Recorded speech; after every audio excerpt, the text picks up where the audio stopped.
What if something as simple as drinking water could actually become dangerous? Your body needs water to survive, but there is a point heart and cells functioning properly. The danger is not simply having too much water sitting inside your stomach.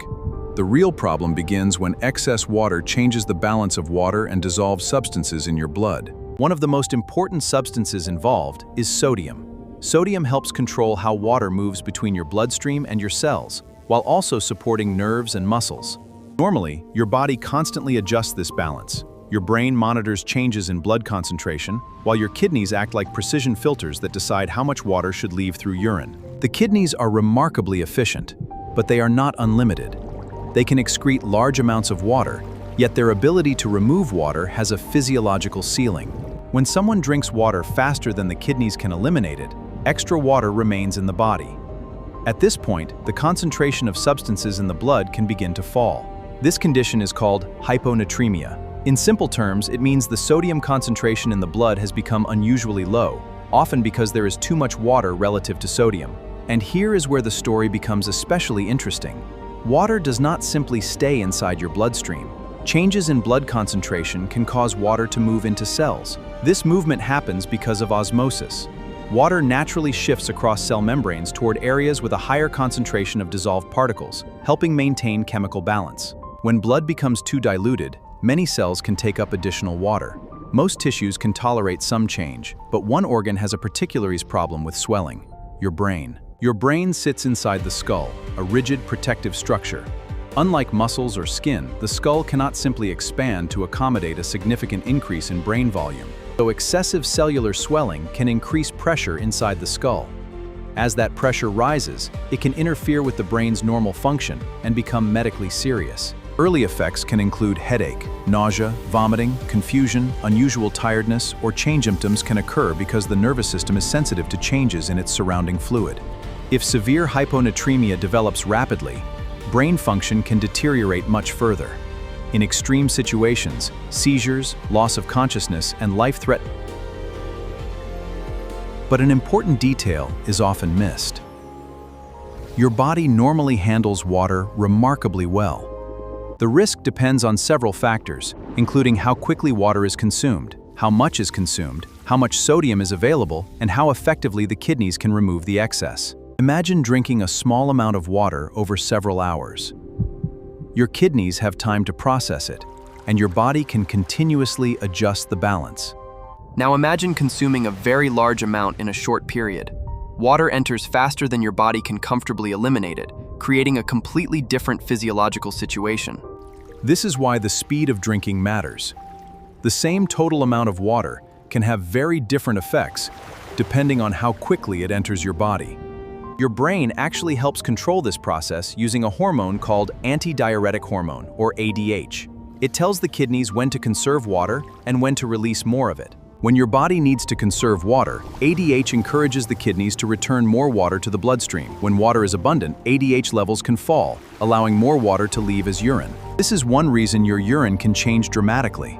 When your body has excess water, urine generally becomes more diluted and lighter because the kidneys are releasing more water. But even this impressive system has limits.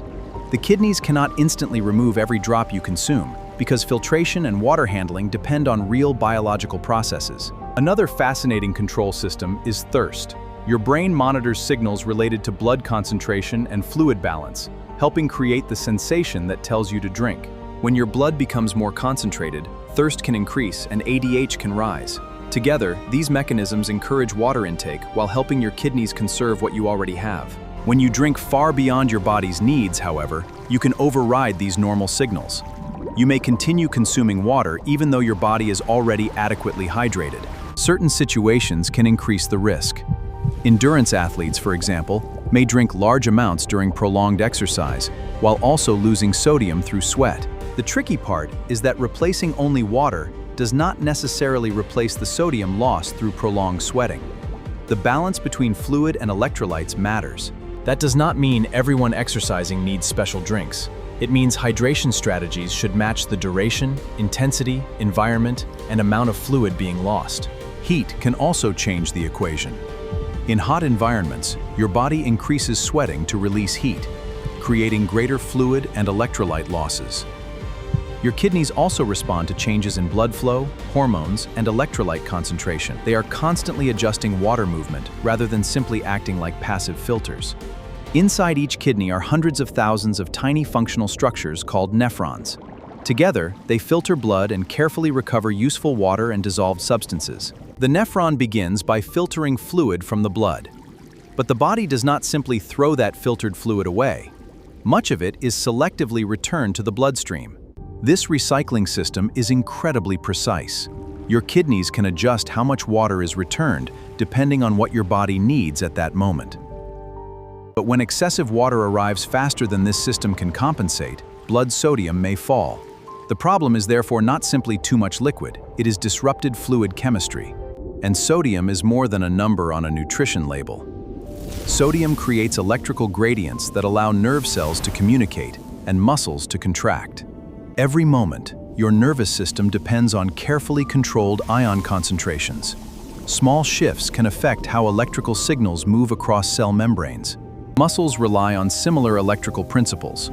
From your skeletal muscles to the muscles supporting your heartbeat, electrolyte balance helps cells respond appropriately to signals. That is why severe electrolyte disturbances can affect multiple systems at once. The brain, nerves, and muscles are all connected through the chemistry of their cells. So what happens when you drink water normally? Water is absorbed through your digestive tract, enters circulation, and is distributed throughout the body's fluid compartments. Some remains in the bloodstream, some enters the space surrounding cells, and some moves into the cells themselves. Your body continuously balances these compartments. This balance is called fluid homeostasis. It is one of the body's quiet achievements, happening continuously without you having to consciously control it. Your body also loses water constantly. You lose it through urine, sweat, breathing, and even tiny amounts escaping from your skin. That is why hydration is not about chasing a perfect number every hour. Your needs change according to activity, temperature, diet, body size, and how much fluid you are losing. Even foods contribute water. Fruits, vegetables, soups, and other meals can provide significant fluid, meaning your total water intake is not limited to what you drink. So forcing yourself to drink enormous amounts simply because you believe more water is always healthier can work against your body's natural regulation. A better approach is to pay attention to your body's signals and the situation you're in.